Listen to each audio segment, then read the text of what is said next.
Hello guys, so we're back for another player interview and we're here with Martin, and you won the Irish Championship, I think, wasn't it? Yeah? Yes, last year it was the championship that got me qualified to this event.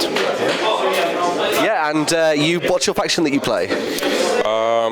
Just like all the time, it's Scorn for me. Yeah. What exactly about Scorn is it that sort of makes you think they're the faction for you? Is it a tactical thing or a model thing? Or? Well, it started as a model thing, but meanwhile I simply think they're one of the best factions, which is of course subjective, but I simply think they currently have all the answers needed in the current meta to face the most dangerous casters. Talking of casters, who do you use on the tabletop? Well, for the first 2 seasons of ADR, I always chose casters from the list, and for this season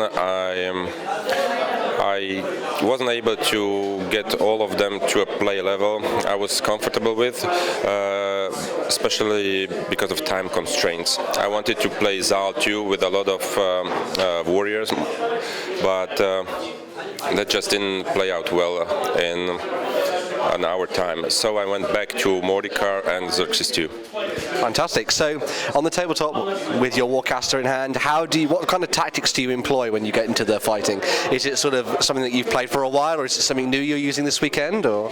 No, I have maybe almost 100 games in with Mordekar, and that's a very strong attrition-based list. He revives his own models, and the Despoiler, his character Warbeast, he creates even new models. He creates Void Spirits, so you just grind it out and eventually push the enemy out of scenario. Although with his Essence Blast spell, he does have an assassination potential, and with a unit of Arcuari, whom he can revive, you can get into good spots where you can CRA and drag a caster in for some pretty big damage later on from other parts of your army. And the Xerxes list is mainly a shooty list with the inclusion of Croaks, who work very well with Incendiary. When they oil something up, it gets a lot of damage, especially on the Xerxes feed, which is basically signs and portents.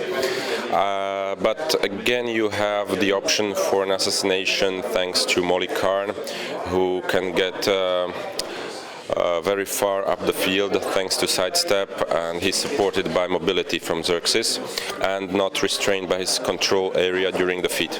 That's pretty cool. So some pretty interesting tactics there for people to get involved in. Have your say in the comments as well. But what do you not like coming up against? Are there any factions that you really hate playing, that they always seem to get around you? Or currently not entire factions. There are certainly some casters where the game usually goes to time. That's a lot of the cases in Crix, because they also have a lot of reviving and attrition thanks to these tactics.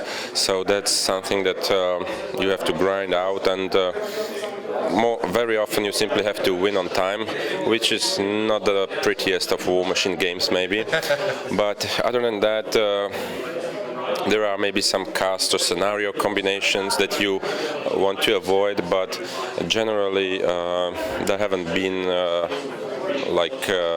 whole factions that you would need to avoid with Scorn. Basically what we're saying is Scorn has all the answers, yeah? In my opinion it does, yes, and the recent tournaments seem to prove that right. In that case, are you looking forward to Mark III? Do you think it's going to be an interesting change for Scorn, or? Well, I was not unhappy with where Scorn was at